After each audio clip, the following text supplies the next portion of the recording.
Aquí está abajo, ¿no? Sí, listo. Bueno, Ujú. el día de hoy vamos a ver farmacodinamia, propiamente blancos farmacológicos, y este es el temario. Entonces, por ahí estaba Doctor Strange. Doctor Strange, que es Enid Juárez. Sí, ¿qué ¿Podrías, pasó? ¿podrías leer este? Sí, 6. Gracias. farmacodinamia 6.1. Conceptos. Blanco diana de farmacológico. Receptor. Concepto farmacológico. Interacción 6.2. Interacción química entre fármacos y sus blancos moleculares. Fuerzas de Van der Waals y fuentes de hidrógeno, enlaces iónicos y enlaces covalentes. Muy bien. Y ahora, Roxana Olvera, ¿podrías leer estos?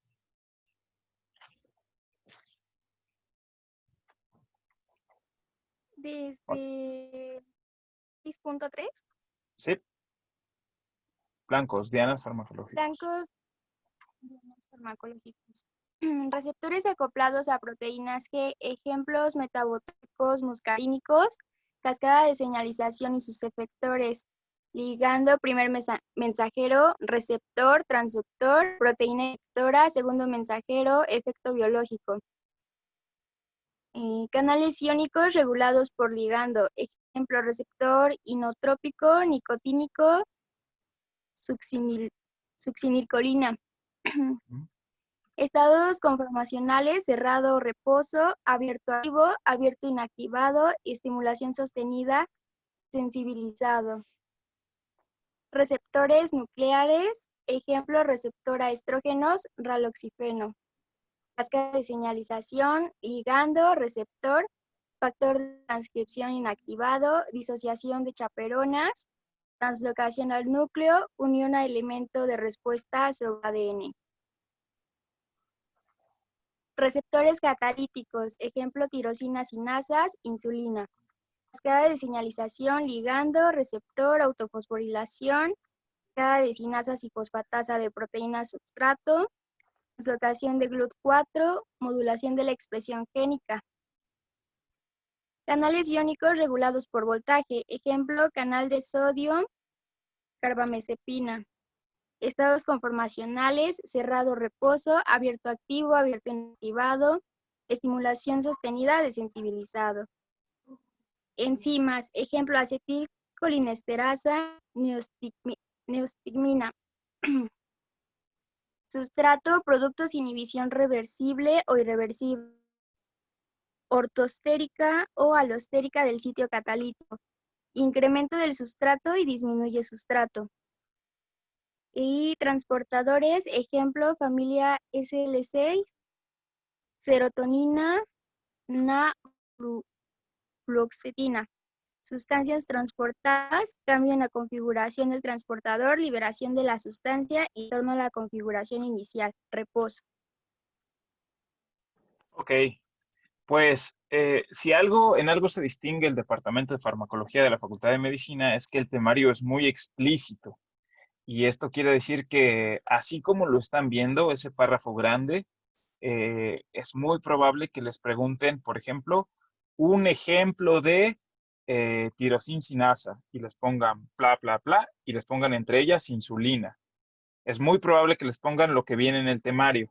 Entonces, es importante que ustedes recuerden bien cuáles son los ejemplos clásicos que pone para cada uno de estos blancos farmacológicos y, y bueno, y cuáles son los blancos farmacológicos, que es lo que vamos a ver el día de hoy. Entonces, recordemos otra vez, esto les decía que era como la terminal del aeropuerto. Ya vimos liberación, ya vimos absorción, ya vimos el fármaco libre y después este fármaco tiene un sitio de acción muy específico que es el donde se da la terapéutica, donde están los receptores y donde de ahí se dispara toda una señalización, todo un mecanismo que es lo que le da el efecto del fármaco al cuerpo, ¿no? Entonces sería el mecanismo de acción de cualquier fármaco, la farmacodinamia. Y muy esquemáticamente aquí vemos esto, que se le conoce como diana, y esto de acá, que sería como un dardo, que sería como el fármaco y a dónde tiene que llegar. A veces, bueno, no siempre funciona así tan simple. Vamos a ver que podría ser más complejo.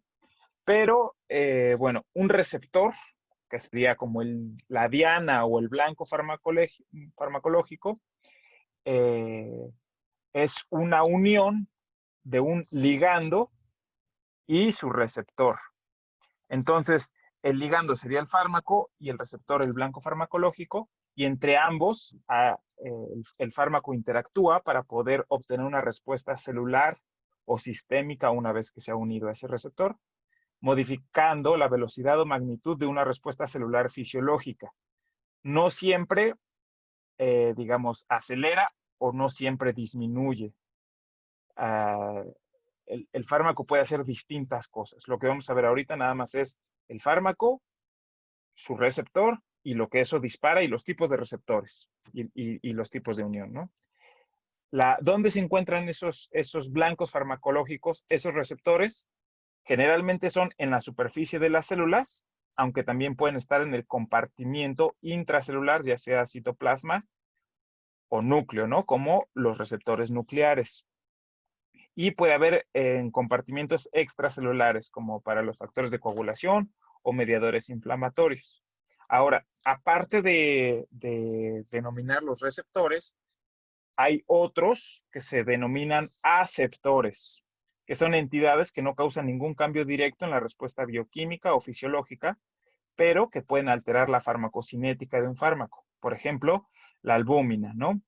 Si bien hay un ligando y un aceptor, este no tiene acción intrínseca en ese aceptor. Acción intrínseca quiere decir que si el ligando se pega al receptor, el receptor después tiene más señalizaciones y eso sería que tiene una acción intrínseca. Ok. Entonces aquí lo podemos ver muy esquemáticamente. Miren, vemos claramente que aquí hay sustancias químicas que no pueden unirse. Aquí vemos sustancias químicas que se pueden unir y miren esto, es un receptor, ¿no? Es muy esquemático, pero así funciona. Un ligando y su receptor. Muy sencillo. Pero ahora veremos que hay diferentes tipos de receptores. Todos estos son diferentes tipos de receptores. Ahorita Roxana acaba de leer los diferentes tipos. Aquí tenemos este, que ¿a cuál pertenecería, Andrea Ortiz? La proteína G. Muy bien. ¿Y este, Jimena Romero? ¿Esa es la tirosincinasa? No. ¿No? ¿Otra oportunidad, Jimena? ¿Qué sería? ¿Los muscarínicos? Este es un canal. Sí, este es un canal iónico iónico activado Pues acetilcolina. por ligando. Este se llama por ligando. ¿Ok? Bien, ¿y este qué sería, Daniela Félix? Míralo bien. Aquí hay una palabra, ADN. ADN. Era algo de nucleares, ¿no? Muy bien, nucleares. Muy bien, nucleares. Marta Isela, ¿este qué sería? Pues es una proteína transmembranal, pero Muy bien. ¿De qué tipo sería?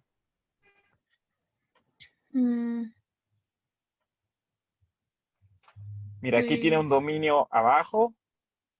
A lo mejor eso te da una pista. Los de insulina son de este tipo. Tirosincinasa.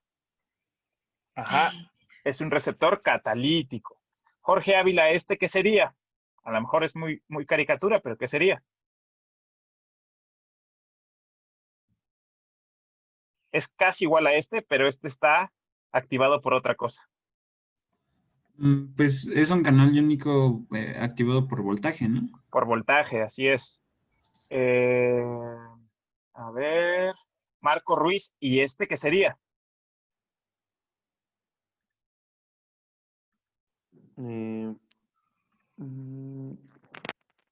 parece que es una enzima. Muy Está bien, por ligando.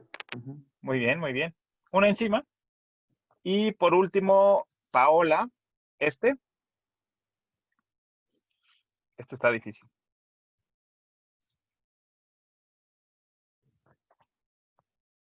¿no? Ay, no, la verdad no sé cuál es. Era el último que venía en el temario de los tipos de receptores. Este es un acarreador de solutos, SLC6. Que vamos a ver ahorita. Ujú. Pero Ese entonces 12. Nada más, cada receptor tiene sus características. Por ejemplo, los de proteínas G, pues son de 7 dominios transmembranales, ¿sí?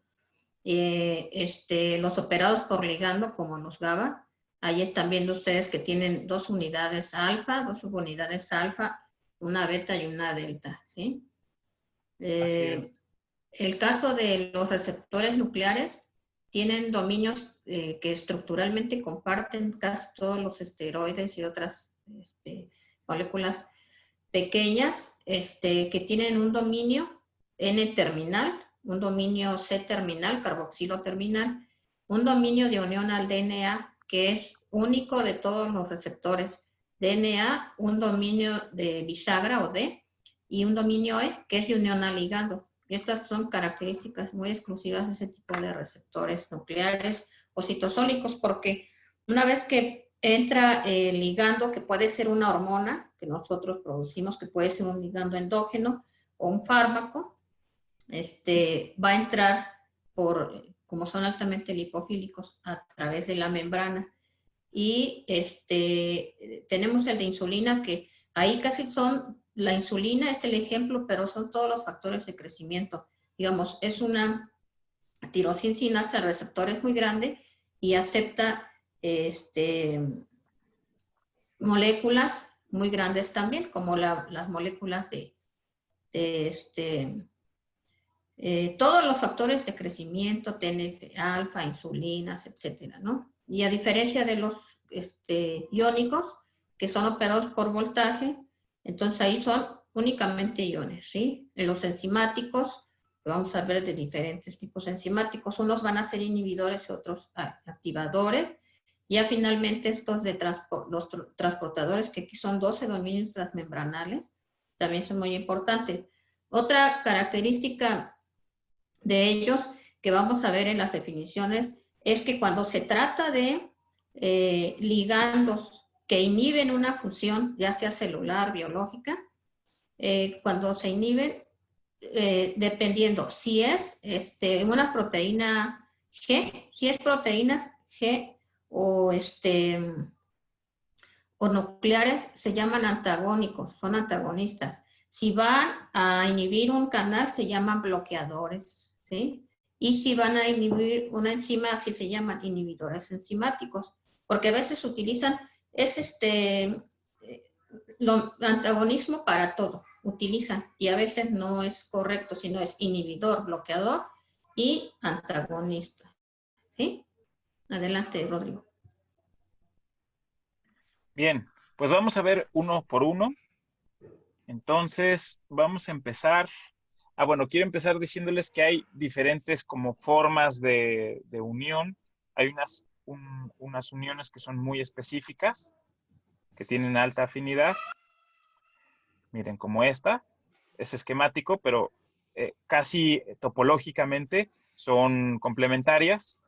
Hay otras que tienen una afinidad media, receptor ligando, y hay otras que tienen muy baja afinidad. Por ejemplo, aquí topológicamente, es decir, por la forma, ya vieron cómo uno es, digamos, circular y otro es triangular. No quiere decir que sea así, pero más o menos, ¿no? Y también hay otras que ocupan el sitio de acción, digamos, del receptor y activan el receptor. Estas les llamaremos agonistas. Y hay otras que ocupan el sitio de unión del receptor, pero no hacen nada, solo estorban. A estas les llamaremos antagonistas. Por aquí podemos ver un canal iónico activado por ligando. Entonces, bueno, puede ser que en este sitio de unión, que se llama alostérico, el sitio de unión digamos, fisiológico de activación del receptor, se llama ortostérico. Entonces, en este sitio de unión, si se uniera el ligando endógeno fisiológico, pues activaría el canal. También se puede unir al sitio de unión antagonista alostérico e inhibir el canal, que sería este ejemplo sería el de agonismo, ¿no? Se une aquí conformacionalmente, con buena afinidad, y activa el canal. También tenemos un antagonista competitivo. ¿Qué quiere decir esto? Que ocupa este sitio de unión donde se va a ligar este ligando con el receptor en el ortostérico, digamos, y compite y gana el lugar y sería un antagonista competitivo. También tenemos una unión del antagonista no competitivo, que es decir, no se une al sitio agonista ortostérico, sino al alostérico, pero uniéndose aquí, es no competitivo porque no compite por el ortostérico, pero uniéndose aquí inhibe, digamos, antagoniza la función fisiológica.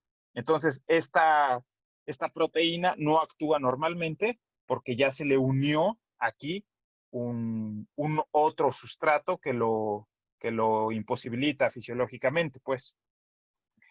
Entonces, hay tipos de uniones y seguramente que en bioquímica ustedes ya las vieron bastante bien.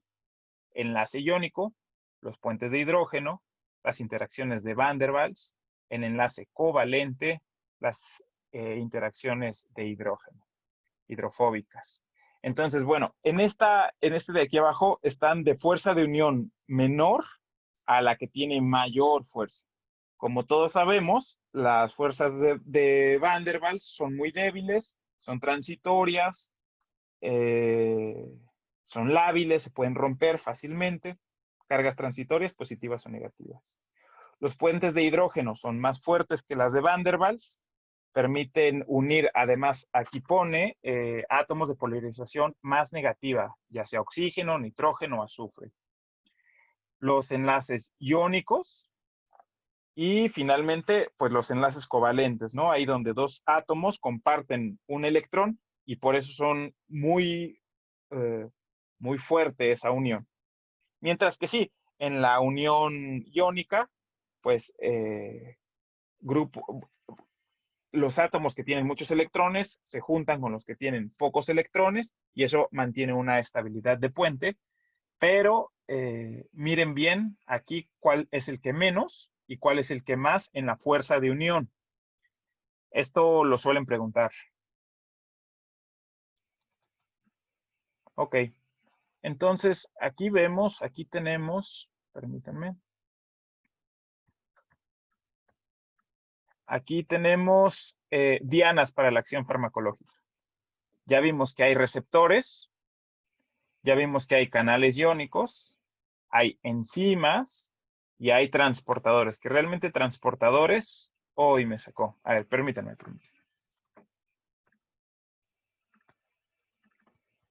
Bien, que estos transportadores realmente no vienen en el temario, entonces vamos a ver receptores, canales iónicos y enzimas.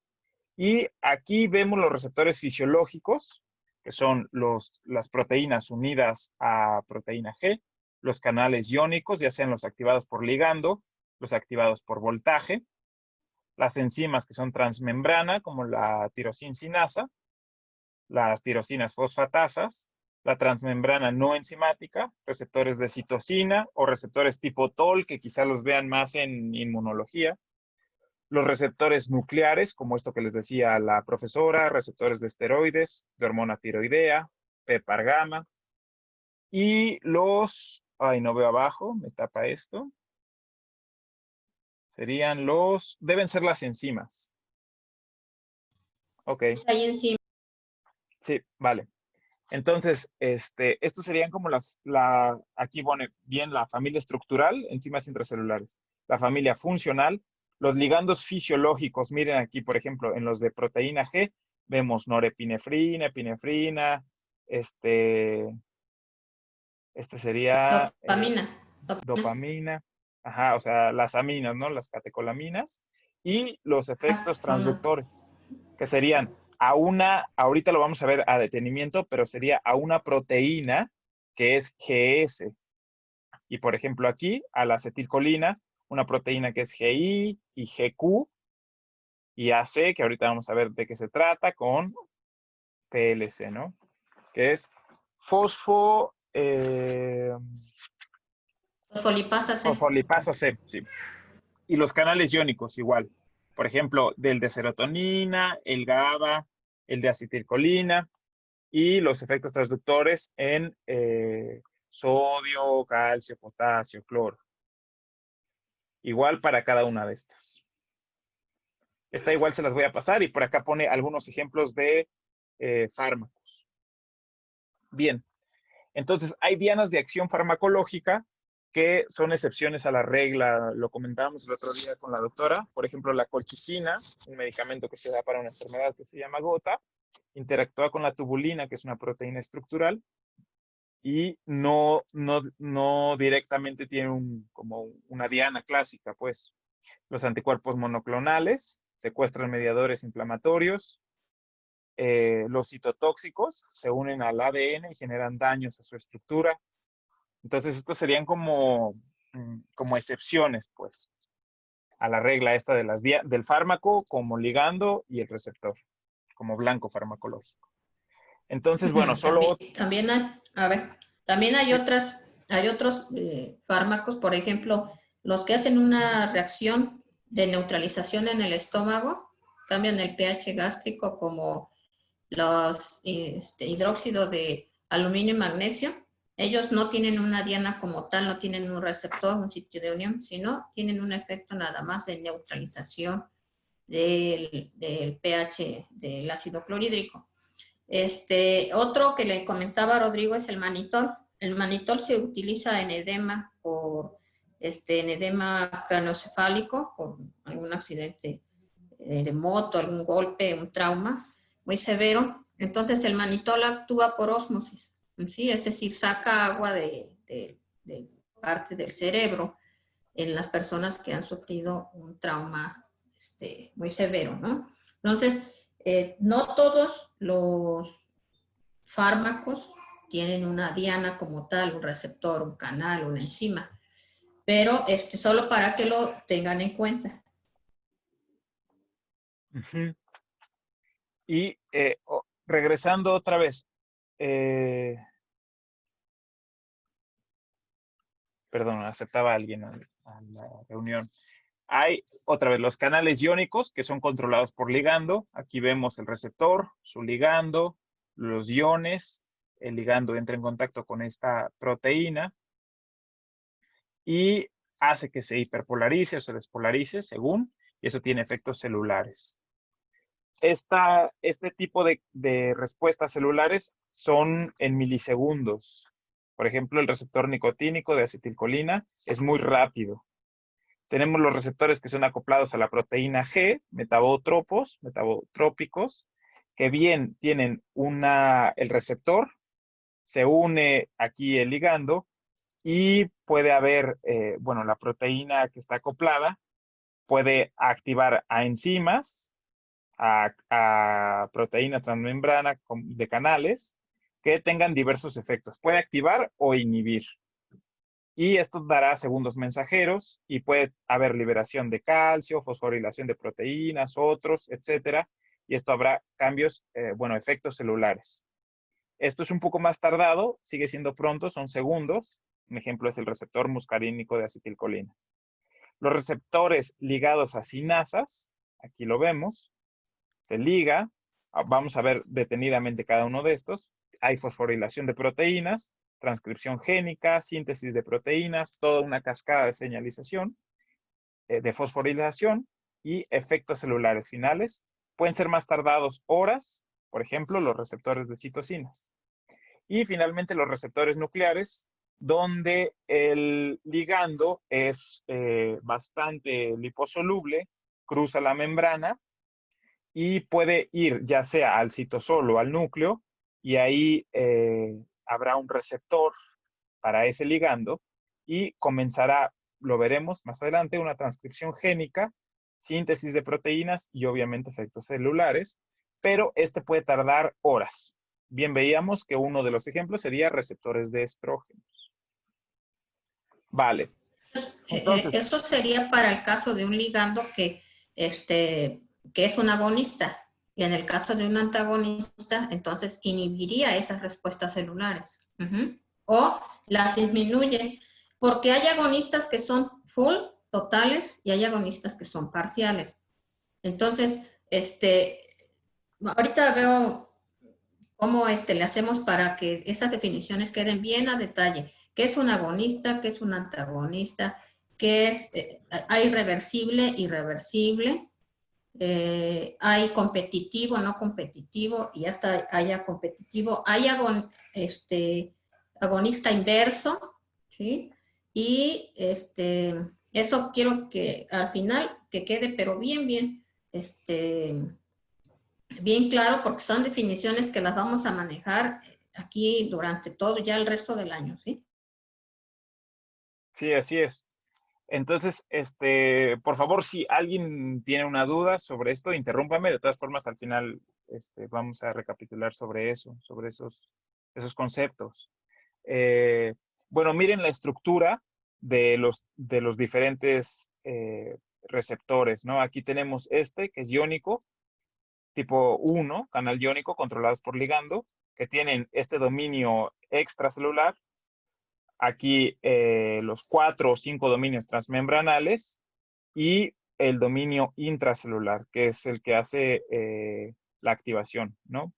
Tenemos tipo 2, receptores acoplados a proteína G, receptores metabotropos, con, bien lo dijo la doctora, 7 dominios transmembranales, un terminal N, que es el receptor, aunque también el dominio de unión puede estar transmembrana, y un dominio de acoplamiento a las proteínas G. Ahora lo vamos a ver más detenidamente. Los tipo 3, receptores ligados a sinasas, generalmente es un monómero con un dominio de unión extracelular, el transmembrana, y un dominio catalítico, que es el de tirosina sinasa, ¿no? Y los tipo 4, que son receptores nucleares, estos van a tener un dominio de unión y un dominio de unión a ADN. Estos dos. Ahorita los vemos. Entonces, vamos a empezar con los receptores acoplados a la proteína G. Es una familia muy extensa, son muchos. Sobre todo en la Facultad de Medicina los estudian muchos. Incluye receptores muscarínicos de acetilcolina, adrenérgicos, dopaminérgicos, serotoninérgicos, opioides, etcétera, etcétera. Incluso se han encontrado algunos que son olfativos, visuales, de feromonas, que les llaman huérfanos porque no se sabe exactamente bien cuál es su ligando. Entonces, su receptor. Su receptor. Se ha estudiado mucho sobre cómo funcionan y se sigue estudiando. El genoma humano contiene más de 400 genes para estos receptores de proteína G, ¿no? Sin incluir los receptores de olfato. Vale. Entonces, aquí lo tenemos. Yo quiero hacerles una pregunta. Sí. El día de ayer hicieron su práctica de proteínas G. Sí, doctora. Sí. Generalmente esta parte de los receptores acoplados a proteínas G no me da trabajo porque ustedes tienen muy buenos profesores de fisiología. Entonces, generalmente traen muy bien establecido eso, muy bien estructurado. ¿Qué es la despolarización, la repolarización? Las vías de señalización de proteínas GS, GQ, GI, que son las más comunes, hasta la olfatoria también.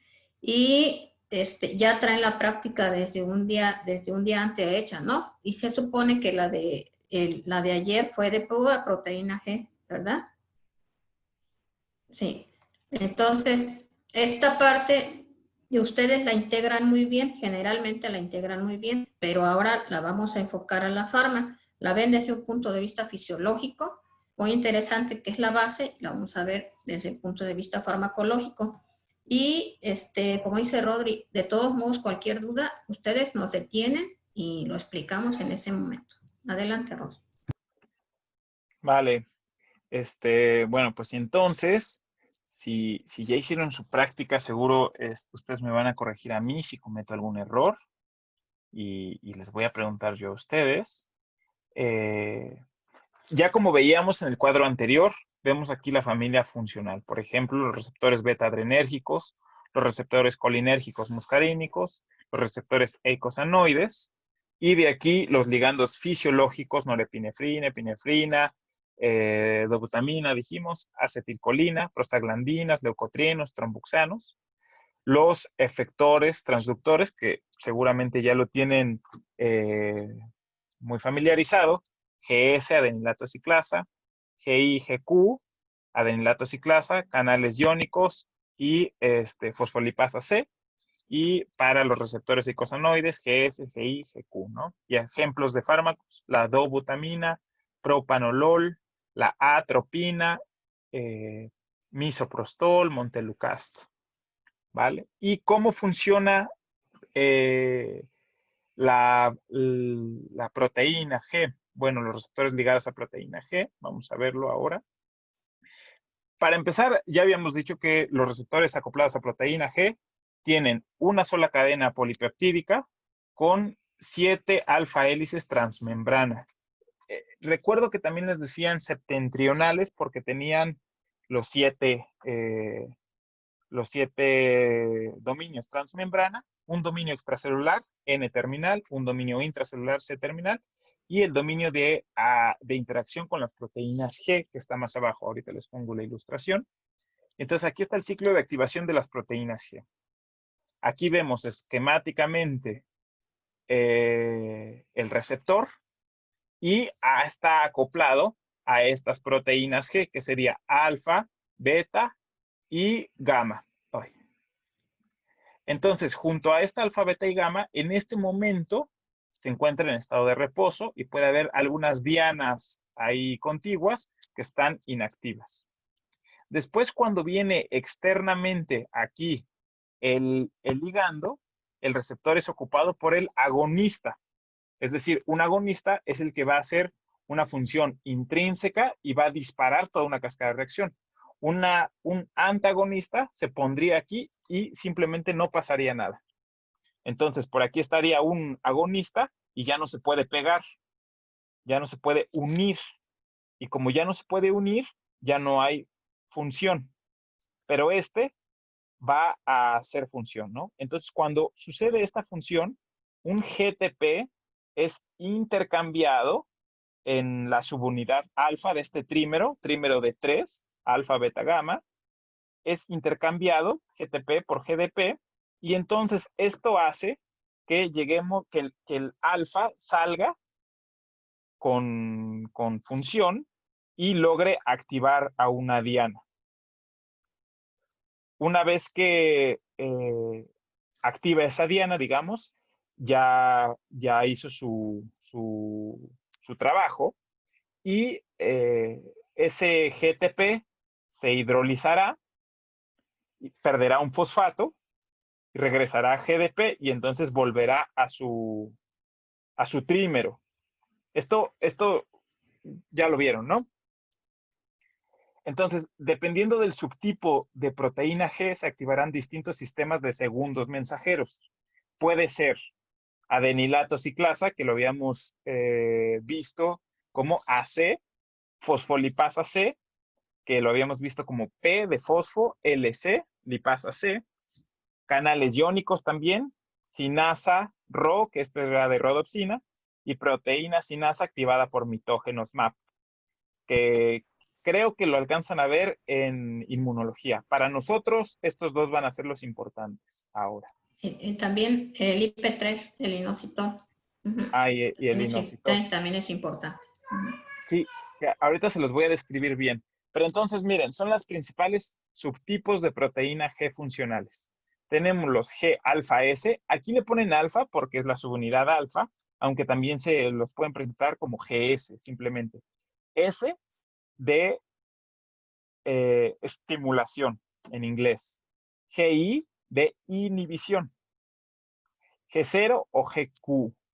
GQ yo le pregunté en su momento a mi profesor de farmacología y no supimos bien por qué se llamaba proteína GQ, o sea, por qué habían designado la Q.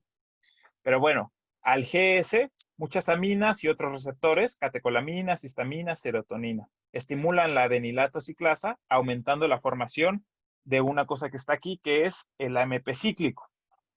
¿Vale? Yo espero que ustedes ya estén familiarizados con esto. Si no, deténganme, por favor. Entonces, el GI lo que hace es inhibe el mismo adenilato ciclasa y disminuye la formación de ese AMP cíclico. Entonces, si es activado por GS, bueno, estas son algunas observaciones, pero si es activado, toda la maquinaria celular se echa a andar, y si es inhibido el AMP cíclico como segundo mensajero, de ATP a AMP cíclico no se logra, pues la maquinaria no se activará, ¿no? Por eso es inhibitoria. Y para GQ, activa la fosfolipasa y aumenta la producción de segundos mensajeros, que aquí vamos a ver el trifosfato de inositol o inositol trifosfato, IP3, y el diacilglicerol, DAG, diacilglicerol. Ahorita vamos a ver bien cómo la fosfolipasa se corta ambos y da esos productos. Pero lo que quiero que hasta ahora se queden es que los dos segundos mensajeros importantes es el AMP cíclico para las S e I, ¿ya vieron? Y el inositol trifosfato o trifosfato inositol y el diacilglicerol para la proteína GQ. Entonces, ahora vamos con el sistema de adenilato ciclasa, que ya les había dicho que es de GS. Lo que pasa aquí es, hay un receptor, como ya lo habíamos visto, por ejemplo, el receptor beta adrenérgico, y hay un agonista que se le une a ese receptor, y la G alfa, en la subunidad alfa, se despega, por así decirlo, del receptor, se desacopla por GDP, GTP se cambia por GDP, y entonces lo que va a hacer es activar a la adenilato ciclasa. ¿Ya la vieron aquí? La adenilato ciclasa, bueno, si es GS la activará.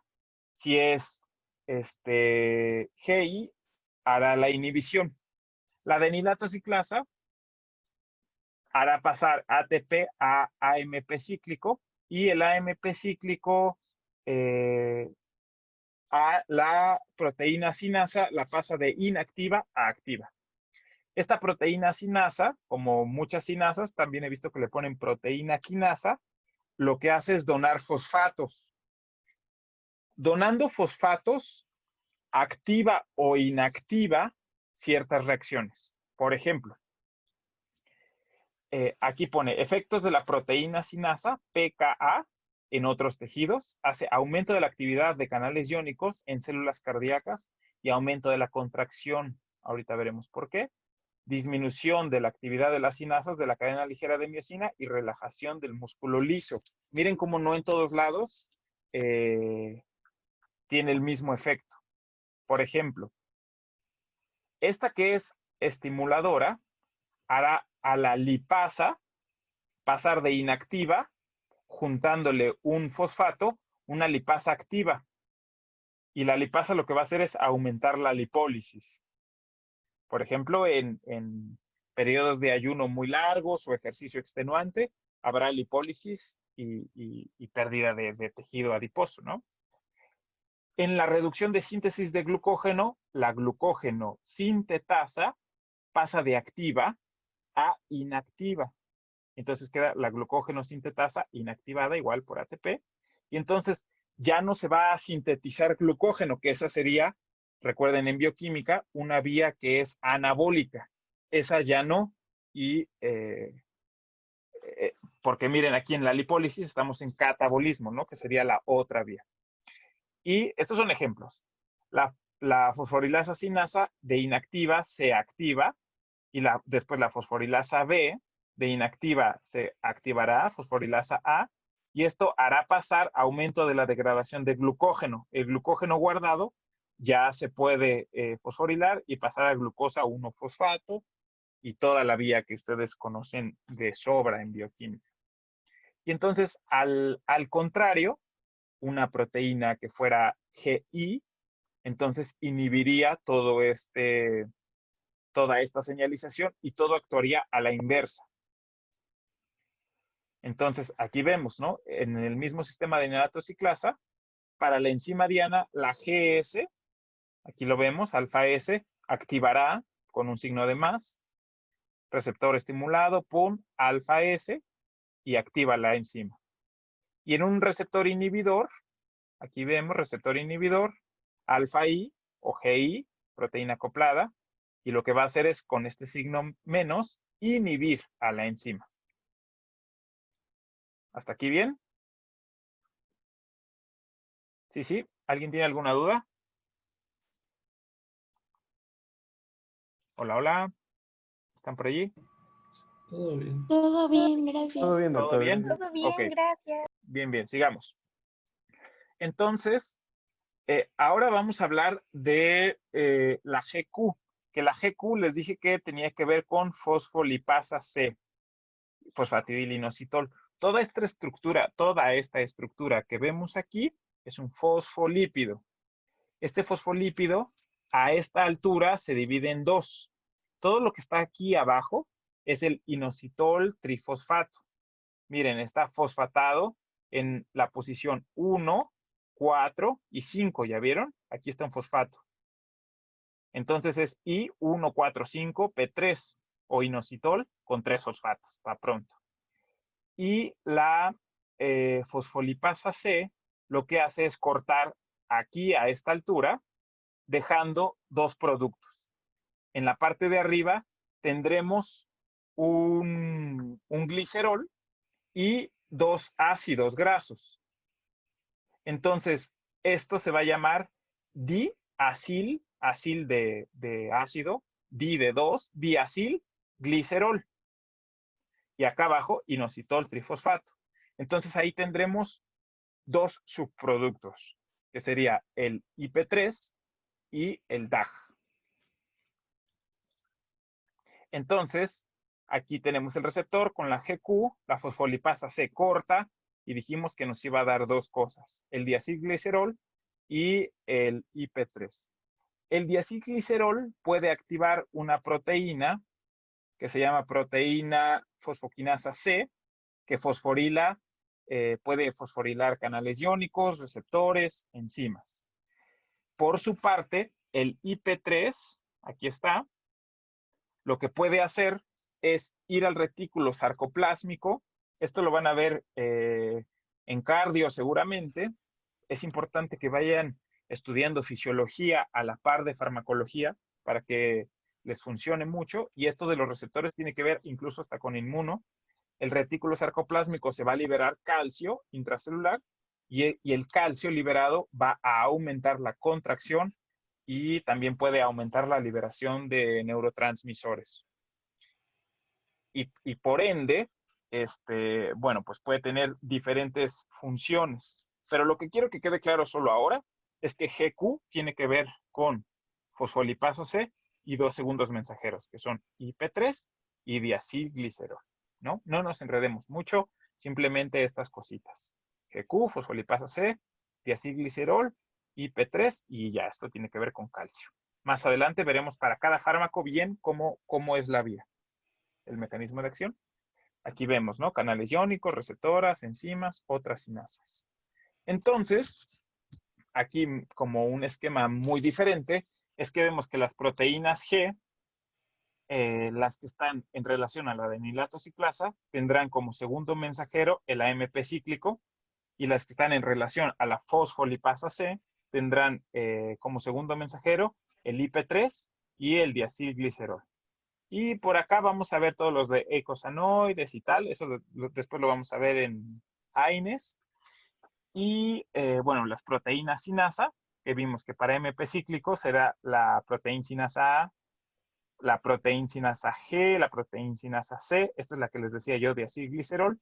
Y después miren lo complejo que pueden ser estas vías, que tienen efectos en enzimas, proteínas, transportadores, proteínas contráctiles, canales iónicos, y con todo esto una reacción fisiológica muy importante en el cuerpo humano y que es deseada, pues para eso se hizo el fármaco, para que siga toda esa vía de señalización y nos dé un efecto terapéutico.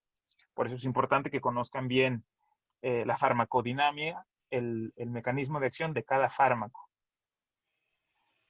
Bueno, solo para agregar, puede existir una desensibilización de las proteínas acopladas, de los receptores acoplados a proteína G por GRK1 y 2, que es una sinasa, que al ser muchas veces estimulada como mecanismo de compensación o digamos de defensa, lo que hace esto son dos cosas.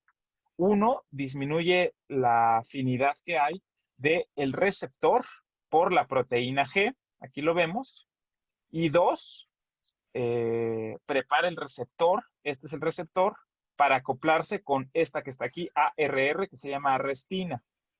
O sea, como si lo arrestara, pues. Y de alguna forma lo deja poco funcional. Y después, por clatrina, lo que va a suceder es que se va a internalizar, se va a hacer como una pequeña vesícula y va a entrar aquí al citosol. Aquí va a estar, miren, ya no está transmembrana, va a quedar aquí adentro. Y aquí adentro puede pasar dos cosas. Uno, que se degrade y fin, y las proteínas se desmonten y se utilicen para otra cosa. O, poco común, se le quiten los fosfatos, se le quite la arrestina y regrese, ¿no? Haya una reinserción al dominio transmembrana, bueno, transmembranal, que vuelve a expresarlo, pero generalmente se degrada. O sea, solo lo que quiero que sepan es que, en resumidas cuentas, por demasiado estímulo puede disminuir la cantidad de receptores que hay. Entonces, bueno, ahora vamos a ver los canales iónicos controlados por ligando. Estos ya los han visto antes, ¿no? Los vieron en... ¿Ahorita en qué bloque están de fisiología? En primer bloque. Pero sí, pero ¿qué materia ven o qué sistema están viendo? ¿Respiratorio? Nervioso. Nervioso, neuro. Ah, neuro, pues entonces esto lo conocen bien, que son los canales que tienen 4 subunidades, alfa, beta, gamma y delta.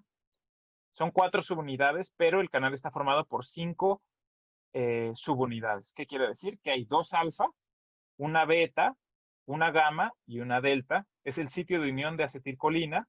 Está entre las subunidades alfa y sus vecinas. O sea, donde se debe el sitio de unión del ligando es el que está junto al alfa. Siempre va a ser. Hay 2 moléculas de acetilcolina que deben unirse para abrir ese canal. Ahorita lo vamos a ver, pero vean cómo aquí tiene que ver con GABA y con serotonina. Cuestión que media los neurotransmisores y ahorita que están en neuro lo van a integrar muy bien. Y aquí vemos, ¿no? Este sería un canal activado por voltaje. Mírenlo cómo está cerrado, inactivado, se despolariza, hay sensa cambios de voltaje internos y externos y se abre y deja pasar los iones conformacionalmente, ¿no? Las proteínas se pliegan de ciertas formas que lo dejan pasar. Y aquí tenemos el que es activado por ligando. Esta es la acetilcolina que se le va a pegar de los dos lados, es activado por ligando, y lo que va a hacer es abrir, digamos, el poro central, ionóforo, y va a pasar por aquí el ion. Es muy diferente, porque aquí está la acetilcolina.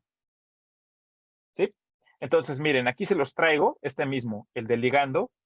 Esto sería una vista de lado, donde vemos la acetilcolina unida a las subunidades alfa, ven como les decía. Esto es el exterior, la membrana, el citosol, las hélices alfa que conforman la puerta, miren. Y básicamente funciona como una puerta de aeropuerto, si ustedes quieren. Por aquí pasa el ion, miren. 0.7 nanómetros de diámetro. Y aquí están los sitios de unión de acetilcolina. Y esta sería una reconstrucción de topología 3D para estas proteínas, donde se ven claramente los alfa. Y miren, aquí en amarillito serían estos sitios de unión de acetilcolina. ¿Ya lo vieron? Está padre, ¿no? Disculpe, Hay gente- doctor, ¿Sí? una pregunta. Estas subunidades, perdón si lo mencionó, pero estas subunidades, por ejemplo, la alfa, la beta y la delta, creo, son características de todos los canales iónicos por ligando o solamente del canal de acetilcolina. No, me parece que es de todos, sobre todo los que son de acetilcolina, GABA. Me parece que sí, a mi Sí, conocimiento sí, pero si la doctora tiene otra información. sí, tienen esta característica estos canales. Ujú. Estas son las subunidades. Ok, Ujú. gracias. Entonces, bueno, aquí tenemos los canales iónicos controlados por ligando, que, como les decía, es una compuerta. La unión al ligando cambia la configuración de canal, se le pega la acetilcolina, abre el canal. Incrementa la permeabilidad de iones, neurotransmisores excitadores como sodio o calcio, que pueden despolarizar y aumentar el potencial de acción, que es lo que están viendo ahora. Y hay neurotransmisores inhibidores, por ejemplo, se abre y entra cloro, por ejemplo, ¿qué? Y se hace una hiperpolarización, ¿no? Y una inhibición neuronal, por ejemplo, el alcohol podría ocasionar este efecto. Y la respuesta es rápida, ¿no? En fracciones de milisegundo, este canal es muy, bueno, es muy sensible. Entonces ya vemos cómo, ¡oh, Dios! Las benzodiazepinas Las tienen ese benzodiazepinas. mecanismo. Ok. Entonces, ahora vamos a ver este de aquí, que es el receptor de insulina. ¿Ya lo vieron aquí? Ay, aquí está. Este receptor de insulina, miren aquí cómo es un caos, o parece un caos. Es muy complejo la señalización de las sinasas. Es muy orquestada, no es caótica. Y la vamos a ver detenidamente. Pero lo que quiero que sepan es que generalmente está un receptor de tirosincinasa, aquí lo vemos, su sustrato, digo, su ligando, el dominio del receptor, la hélice alfa que es transmembrana y adentro un dominio de tirosincinasa. ¿Esto ya lo han escuchado en inmunología o aún no? Aún no. ¿Aún no? Vale, lo van a escuchar, que hay tipos de receptores que en la parte interna tienen una tirosincinasa, que lo que va a hacer esa tirosincinasa es disparar una señalización que va a hacer una cascada hasta una transcripción génica. Y esa transcripción génica puede servir para expresar diferentes proteínas a la membrana, ¿no? En el caso de la insulina, como lo veíamos acá atrás, lo que vamos a esperar que se exprese a la membrana será lo que ustedes ya saben, el GLUT4, para que pueda accesar la glucosa, ¿no? En Disculpe, doctor, bioquímica, ¿sí? esos receptores que usted dice de inmunología, ¿se refiere a los receptores tipo TOL y eso que se dimerizan entre ellos? Ajá, sí, son sinasas. Ah, entonces creo que sí, ya los vimos, o algo así. Bien. Sí, los van a ver y si no los ven, o sea, si no los han visto, los van a ver. Y si no los han visto y se supone que ya los vieron, estúdienlos porque es importante, por ejemplo, en la activación de los linfocitos T y tal, eso es importante. Y en Pharma no se diga. Entonces, vale, lo que les digo es que una vez que este monómero es activado, suele haber un cambio de configuración y una dimerización, o sea, 2. Y en esta dimerización empieza una autofosforilación de las tirosinas de uno a otro y a este se van a unir proteínas con su dominio, ¿no? En este caso, GRB2 se une y hay una fosforilación de GRB2 y viene toda una cascada. ¿Ya vieron? RAF, MEC, MAPSinasa, se van pegando fosfatos hasta llegar a la transcripción génica al núcleo, que son elementos de, bueno, sí, de cascada. Y aquí yo les tenía un video que quiero que vean. Soy yo mismo, pero le quiero adelantar, no quiero que se vea todo.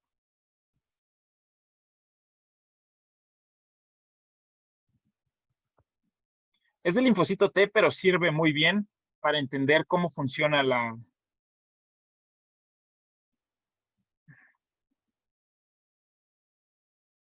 Es que no le puedo adelantar, como que no me deja.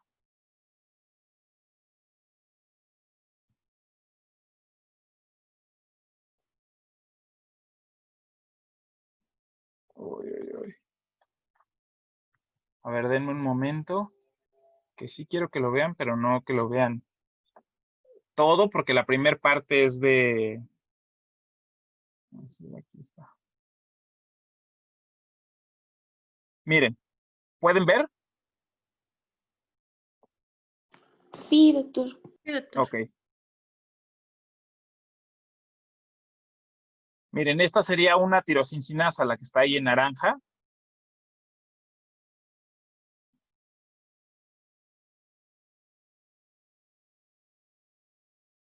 Es un ejemplo de la cascada de fosforilación, ¿no? No se lo aprendan ahora, pero miren cómo funciona.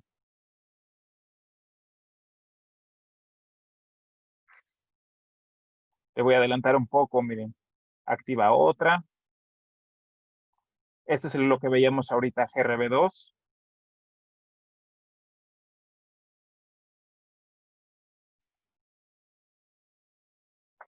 Este igual se las voy a dejar por ahí para que la puedan ver. Pero bueno, el punto de todo esto es que al final de la cascada de señalización hay diferentes efectos. Entre ellos, pues, miren, aquí puede ser IP3DAG y aplicaciones que van hasta, como aquí lo veíamos, la transcripción génica de ciertos elementos, ¿no? Según lo que sea. Y también hay otra pequeñita familia que se llaman receptores de tirosincinasa tipo citocinas. ¿Alguien quiere entrar, verdad? José Luis Robledo. Ya entró. Ya entró. Ok, entonces seguimos. Hay otro tipo de receptores tirosincinasa que son citocinas, que estas citocinas funcionan con JAK, que es una... ¿Alguien quiere entrar otra vez? Ah, no. No. JAK y STAT, que son proteínas que son sinasas. Bueno, JAK es una sinasa y lo que hace es dimerizar SAT y se hace un complejo. Y las pueden encontrar como JAK-STAT, así. Y van a hacer lo mismo, transcripción génica. Que son como nada más diferentes formas de señalización, pero todas corresponden a tirosin sinasa. Vale. Una de las como más importantes por allí es la enzima. No, esta se correspondería a enzimas. Pero antes de entrar a enzimas, quiero que, bueno, sí, una enzima que ustedes van a ver muy a fondo es la ciclooxigenasa. La ciclooxigenasa lo que puede hacer es hacer pasar el ácido araquidónico a prostaglandinas o tromboxanos. Inhibir esta ciclooxigenasa inhibiría los tromboxanos o las prostaglandinas según la dosis de ese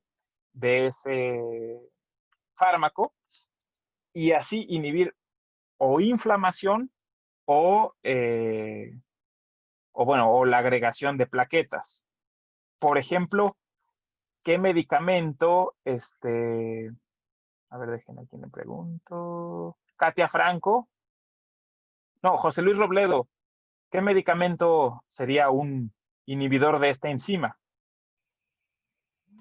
Una disculpa, doctor, es que me he estado buscando y no pude, no he estado viendo bien la presentación. No sabría decirte. Uno de ellos es el paracetamol. Muy bien, muy bien. ¿No dice ahí que la aspirina también ahí? ¿La aspirina también? ¿Podría ser el ketorolaco también? Sí, Todos los todos AINES, ellos, ¿no? todos ellos son En sí los inhibidores. AINES, ¿no? Muy bien, muy bien. Uno que puede inhibir la agregación de plaquetas, bien es el ácido acetilsalicílico. Y este se une, ¿recuerdan? Irreversiblemente. ¿Qué quiere decir que sea irreversible? Que ya no se va a quitar de ese sitio de unión hasta que se degrade la enzima. Pues miren, aquí hasta les pone ibuprofeno. Entonces, bueno, lo que quiero que les quede claro es que lo que significa irreversibilidad. ¿Vale? A ver, más adelante. Entonces, el resumen hasta aquí es para las proteínas G, las de AMP cíclico, pKa, las de DAG o inositol trifosfato, PKC, por ejemplo. Estos serían segundos mensajeros, ya lo habíamos visto, estos. Y los receptores, los receptores que son ligados y los receptores que son ligados a sinasas, pues también pueden tener autofosforilación. Y hay una cascada de sinasas. Después vienen las proteínas dianas, que pueden ser enzimas, receptores, canales iónicos, transportadores, factores de transcripción, proteínas contráctiles, mecanismos de secreción. Y después esto puede tener respuestas fisiológicas, que son, bueno, aquí pone respuestas fisiológicas a muy grosso modo, pero puede ser respuestas inmunitarias, apoptosis, transformación neoplásica, crecimiento, diferenciación, etc. Y los receptores nucleares. Los receptores nucleares, como los esteroides, tienen dos dominios de unión. Por un lado está el dominio de unión ligando, aquí lo vemos, y el dominio de unión, aquí está, dominio de unión a ADN. Estos son los dos que quiero que se acuerden, el dominio de unión a ADN y el ligando. Entonces, por ejemplo, aquí tenemos a un progestágeno que es liposoluble, aquí es el citoplasma. Este progestágeno va a entrar al citoplasma y se va a unir con este. Este PR es el receptor de progestágeno, se une el progestágeno y entonces aquí tiene estas tres proteínas que son como chaperonas, pues, que lo están conteniendo, no sé cómo decirlo, y cuando se une el ligando, pues entonces esta, por ejemplo, que es de choque térmico, se quita y se quitan estas, y entonces aquí está en su estado inactivo, ya se puede dimerizar y entrar al núcleo. Ya una vez en el núcleo, este receptor de progestágeno, ya vieron aquí con su progesterona añadida, servirá como elemento de respuesta. O sea, no es una transcriptasa, sino un factor de transcripción para, pues, generar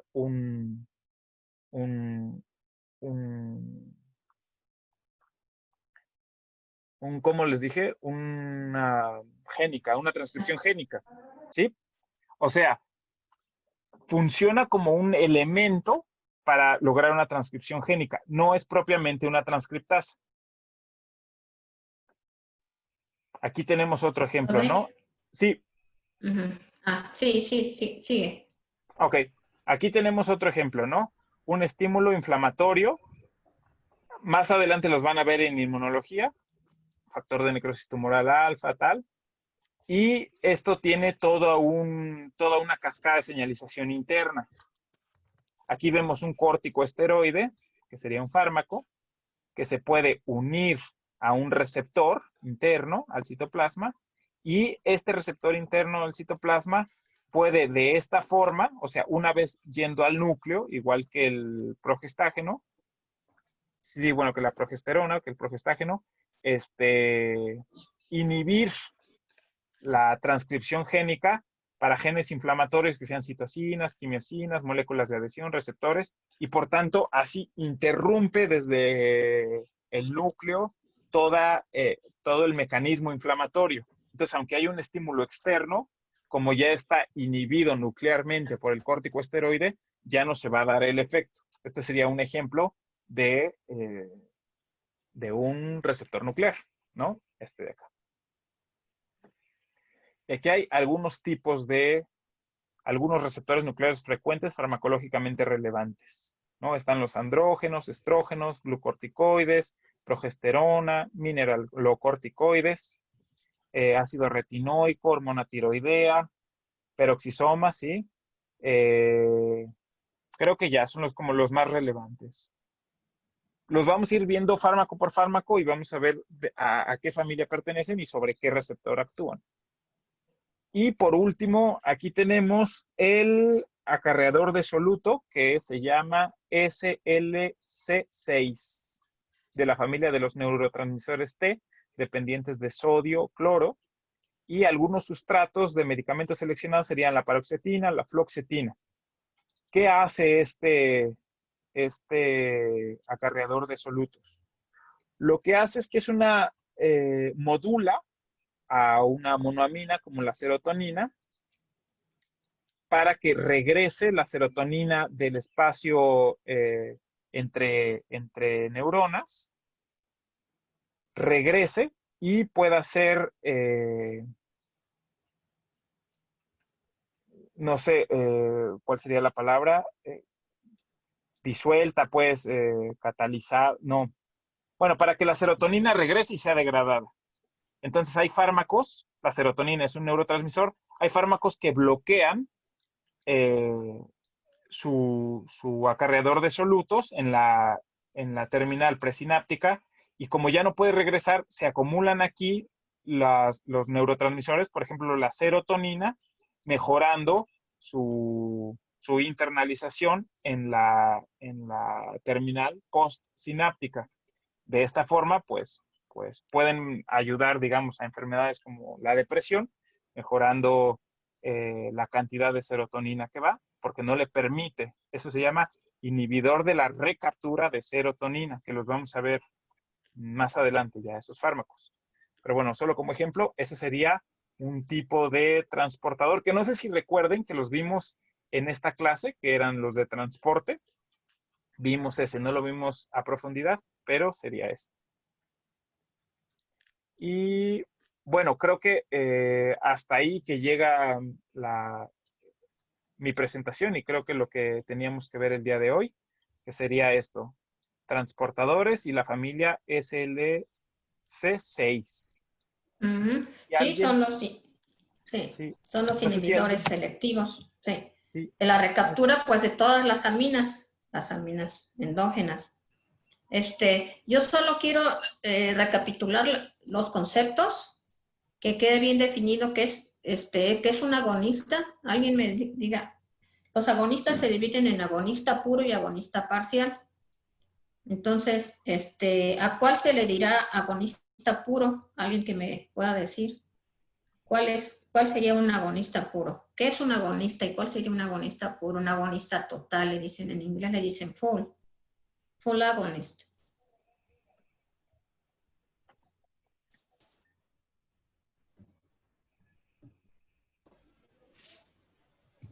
El agonista es un ligando que se une a un receptor. Es un fármaco o un ligando. Y creo que el puro es propiamente el que sí produce un efecto y por lo tanto va a tener una eficacia. Sí, el término eficacia también me interesa ahorita que lo mencionas. Cuando veamos las curvas, para el jueves vamos a ver las curvas dosis-respuesta gradual y dosis-respuesta cuantal. Entonces, cuando un fármaco se administra o cuando una sustancia endógena o un ligando endógeno como nuestras hormonas o nuestras catecolaminas, ¿sí? Tantos que producimos la misma insulina, ¿no? Que es una proteína, nuestros factores de crecimiento, tienen un efecto que puede alcanzar el 100% de eficacia, ¿sí? Es decir, se une y genera un efecto fisiológico. Cuando es externo, pues es farmacológico. Entonces, aquel agonista que alcanza el 100% de una respuesta fisiológica o farmacológica, es aquel que se llama agonista puro. Es un ligando que puede ser, puede actuar a través de enzimas, puede actuar a través de proteínas G, puede actuar a través de receptores membranales, otros receptores membranales, receptores nucleares, etc. Entonces, al agonista puro se le llama aquel que tiene la capacidad de producir un efecto al 100% o de producir un efecto máximo, ¿sí? Lo vamos a ver con las curvas de respuesta. El agonista parcial sería aquel que genera una respuesta, pero de una eficacia menor que aquel agonista puro, ¿sí? Y vamos a ver ejemplos porque ya de aquí en adelante ya va a ser mucha farmacodinamia, ya después vamos a entrar a fármacos como tal, ¿no? Entonces, eso sería la diferencia entre un agonista puro y un agonista parcial, el grado de eficacia. ¿Cómo se mide el grado de eficacia? Por el porcentaje de respuesta que se mida en una célula, en un organismo completo, etcétera, ¿no? Entonces, si ustedes el jueves quiero que me traigan o busquen un programa donde hacer una gráfica o una hojita a cuadros, o una hoja de estas milimétricas. Entonces vamos a ver que el agonista, el puro, tiene un máximo efecto y el agonista parcial tiene un efecto disminuido, pero sí produce efecto. En el caso del antagonista, ¿qué esperamos? Brenda, no, Fernanda, a ver, Fernanda. Pues un antagonista de igual forma son ligandos que se unen a un receptor y que sí tienen una afinidad, pero no producen un efecto. Así es. Ya mencionaron otro concepto muy importante, afinidad. La afinidad es la capacidad de unión, ¿sí? Es decir, que tanto el agonista como el antagonista tienen afinidad, solo que el agonista produce un efecto y el antagonista lo bloquea. Lo bloquea, lo antagoniza, lo disminuye, ¿sí? El antagonismo puede ser selectivo o no selectivo, como les decía aquí el doctor Shansky, ¿sí? Que puede ir sobre el mismo sitio de unión al receptor, que es selectivamente compitiendo por el mismo sitio de unión al receptor. Ahí les ponía unos como Pac-Man, entonces, o como un enchufe, ¿no? Entonces se puede unir directamente o va a otro sitio alostérico, a otro sitio de unión y solo modula o disminuye la acción. Entonces, dentro de los agonistas también hay antagonistas selectivos que van sobre el mismo sitio de unión del ligando, disminuyendo la eficacia de ese ligando, y antagonista no selectivo que va sobre otro sitio del receptor. Ahora, hay antagonistas que son reversibles, es decir, llegan, se unen, inhiben esa función o ese efecto farmacológico o esa función fisiológica, llegan, se unen, pero pues, tienen la capacidad de desunirse y el receptor sigue y todo. En cambio, hay otros que son antagonistas, antagonista irreversible, que son aquellos que se unen al receptor, como el caso del fulvestrán. El fulvestrán es un antagonista puro del receptor de estrógenos, o en el caso de el omeprazol, que es que se une a la tepeasa de la bomba de protones de forma irreversible, y como ya no se separan, lo que producen es que hasta que se degradan junto con la enzima o con el receptor o con quien se unan, ¿sí? Entonces, esto es irreversible. Afinidad, eficacia, ¿sí? Y potencia. El otro concepto que quiero que se entienda bien es que muchas veces se confunde la eficacia con la potencia. Y la eficacia es el porcentaje de respuesta que genera un agonista y la potencia es la dosis necesaria para producir un efecto. Es decir, si yo tengo dos fármacos, con el fármaco A, con muy poca dosis genero un efecto y en el fármaco B necesito más dosis para generar una respuesta o un efecto. Entonces, esa es, la potencia se mide en el eje de las X, se mide como una dosis o concentración necesaria para producir un efecto. Y la eficacia se mide en el eje de las Y, que es la capacidad de generar una respuesta. Entonces, esos son conceptos que quiero que traigan bien para el jueves. Y su hojita, como la quieran, ¿no? Voy a tratar de sacar de algunos libros donde vienen muy bien las curvas dosis-respuesta y las diferencias entre eficacia, potencia, fármacos que tienen muy buena potencia, pero muy baja eficacia, y fármacos que son potentes y eficaces. Para fines terapéuticos, lo que nos interesa es que un fármaco sea eficaz, ¿sí? La dosis tiene que ver mucho, pero si ustedes, por ejemplo, en una cefalea común y corriente, si ustedes no alcanzan la eficacia necesaria con administración de ese AINES, por ejemplo, entonces no va a disminuir la cefalea, el dolor, ¿no? El dolor que tienen, y si aumentan la dosis, posiblemente alcanzan esa eficacia. Entonces, vamos a ver bien los ejemplos como nos marca el temario.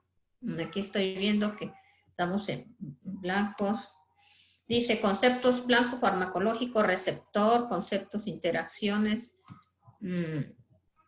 Aquí están. Efectos sobre los fármacos sobre células efectoras, ¿sí? Excitación e inhibición de células excitables, contracción o relajación de células musculares, lisas, esqueléticas y cardíacas, que son los efectos sobre ya tipos celulares específicos, secreción o inhibición de células secretoras, como la célula parietal. Ahí serían el mecanismo de acción del omeprazol, el mecanismo de acción de los antihistamínicos, ranitidina, anti-H2, ¿no? Síntesis o inhibición en el metabolismo celular. Y aquí, cuantificación de la respuesta farmacológica. Eso ya es farmacometría o farmacología cuantitativa. Entonces, agonista ortostérico, ¿sí? El ejemplo es GABA. Lean bien que es agonista alostérico, como el diazepam, que se une a las subunidades estas de los canales operados por ligando. Antagonistas, flumacenilo se utiliza como antagonista de opiáceos. La eficacia intrínseca del fármaco, lo que yo les dije, la capacidad para generar una respuesta. La especificidad, ¿sí? ¿Qué tan específico o selectivo es un medicamento? ¿Se une al mismo sitio de unión del receptor o se une a otro sitio de unión? Curvas dosis respuesta gradual, que dice variabilidad en respuesta farmacodinámica en un individuo, estudios in vitro e in vivo. Generalmente para obtener estas curvas dosis respuesta se utilizan modelos animales. En el caso de modelos animales pueden ser conejo, ya menos, con ratón, rata, cobayo.